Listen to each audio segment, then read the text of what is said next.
Good morning children. इस video में हम लोग बात करेंगे लिम्फ के बारे में। ओके, तो अगर हम बात करते हैं ब्लड की, टिश्यू फ्लूइड की और लिम्फ की, तो अगर इन तीनों का बेसिक कॉम्पोजिशन देखा जाए तो इन तीनों का बेसिक कॉम्पोजिशन जो होता है सिमिलर होता है, सेम होता है। लेकिन एक्चुअली में जो टिश्यू फ्लूइड होता है वो ब्लड प्लाज्मा का वो पार्ट होता है जो आर्टेरियल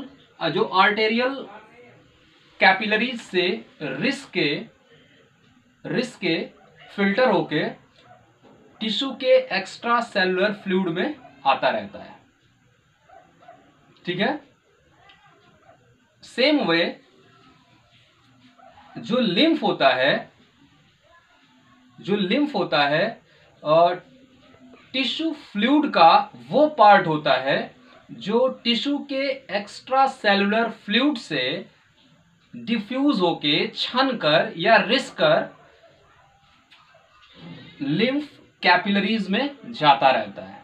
ठीक है, इस फिगर से आप समझ सकते हैं। इस फिगर को देखिए ध्यान से। यहां पे देखिए ये आर्टेरियल कैपिलरीज हैं जिनमें क्या होता है, प्योर ब्लड फ्लो करता है। इसमें ये ऑक्सीजन रिच होता है, न्यूट्रिएंट रिच होता है जो ब्लड को लेके जा रहा है इससे। ठीक है, या ये वेन्यूल है। ठीक है, इसमें डीऑक्सीजनेटेड ब्लड होगा। ठीक है, और ये जो स्ट्रक्चर आप देख रहे हैं ये क्या है, लिम्फ कैपिलरीज है। ये बीच में ये टिश्यू फ्लूइड है। ठीक है, टिश्यू फ्लूइड है चारों तरफ, बीच में एक सेल है, ये सेल है। ठीक है, तो यहाँ पे तीन स्ट्रक्चर आप देख रहे हैं, ये आर्टेरियल कैपिलरीज, ये वेन्यूल और ये लिम्फ कैपिलरीज, और बीच में सेल है और सेल के चारों तरफ क्या है, टिश्यू फ्लूइड है। ठीक है, तो अब उसी को देखिए, इसमें क्या है, इस ब्लड में क्या है, ऑक्सीजन ज्यादा है, न्यूट्रिएंट्स ज्यादा है, तो वो क्या होंगे, ऑक्सीजन और न्यूट्रिएंट्स यहाँ से कैपिलरीज से बाहर आ रहे हैं, और बाहर कहाँ आ रहे हैं, टिश्यू फ्लूइड में आ रहे हैं। टिश्यू फ्लूइड से फिर ये कहाँ जा रहे हैं, एंटर कर रहे हैं सेल के अंदर। ये सेल के अंदर आए न्यूट्रिएंट्स, यहाँ से आया न्यूट्रिएंट यहाँ टिश्यू फ्लूइड में, टिश्यू फ्लूइड से ये कहाँ आया, सेल के अंदर आ गया। उसी तरह ये ऑक्सीजन कहाँ आया, टिश्यू फ्लूइड में, टिश्यू फ्लूइड से ये कहाँ एंटर किया, और सेल के अंदर। ठीक है, तो एक तरह से जो टिश्यू फ्लूइड होता है वो सेल और ब्लड जो कैपिलरीज होती हैं उनके बीच में मीडियम का काम करता है, ट्रांसपोर्टेशन का काम करता है, ये मीडियम का काम कर रहा है। ठीक है, उसी तरह इस सेल के अंदर जो कार्बन डाइऑक्साइड है या वेस्टेज है वो यहाँ से निकल के आते हैं टिश्यू फ्लूइड में, और टिश्यू फ्लूइड से फिर ये कहाँ चले जाते हैं, वेन्यूल्स में। ठीक है, फिर वो यहाँ से चले जाते हैं सर्कुलेशन के थ्रू हार्ट में। ठीक है, और जो वाटर होता है और जो वेस्टेज होते हैं टिश्यू फ्लूइड में, जो वाटर है, वेस्टेज है, ये कहाँ एंटर करते हैं, इस कैपिलरीज में आ जाते हैं। ठीक है, तो ये था स्ट्रक्चर इसका। अब आइए जानते हैं हम लोग ब्लड और लिम्फ में क्या डिफरेंसेस होते हैं। ठीक है, तो ब्लड में देखिए, ब्लड में आरबीसी प्रेजेंट होती है।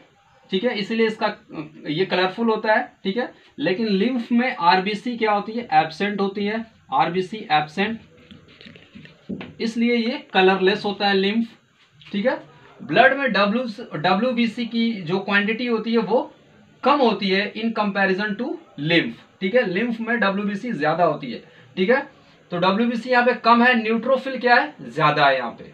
ठीक है, उसी तरह लिम्फ में क्या होता है, डब्ल्यूबीसी क्या है यहाँ पे ज्यादा होगी, और न्यूट्रोफिल्स नहीं होता है यहाँ पे, क्या होता है, लिम्फोसाइट्स ज्यादा होता है यहाँ पे, लिम्फोसाइट्स। ठीक है, डब्ल्यूबीसी ज्यादा होता है और लिम्फोसाइट ज्यादा होता है लिम्फ में। ठीक है, उसी तरह ब्लड में सॉल्युबल प्रोटीन्स की मात्रा बहुत ज्यादा होती है और इनसॉल्युबल प्रोटीन की मात्रा कम होती है। इसके जस्ट अपोजिट लिम्फ में जो सॉल्युबल प्रोटीन होती है वो कम होती है और इनसॉल्युबल प्रोटीन की मात्रा यहाँ पे ज्यादा होती है। ठीक है, ब्लड में अगर बात की जाए ऑक्सीजन और न्यूट्रिएंट्स की, तो ऑक्सीजन और न्यूट्रिएंट्स ब्लड में बहुत ज्यादा होते हैं। ठीक है, और लिम्फ में ये क्या होते हैं, बहुत कम होते हैं। ठीक है, ऑक्सीजन और न्यूट्रिएंट्स बहुत कम होते हैं यहाँ पे। ब्लड में excretory substance and carbon dioxide जो होते हैं नॉर्मल क्वांटिटी में होते हैं, लेकिन यहाँ पे इनकी मात्रा बहुत ज्यादा होती है। ठीक है, ये था basic difference between blood and lymph. ठीक है, इस वीडियो में बस इतना ही। Okay, thanks.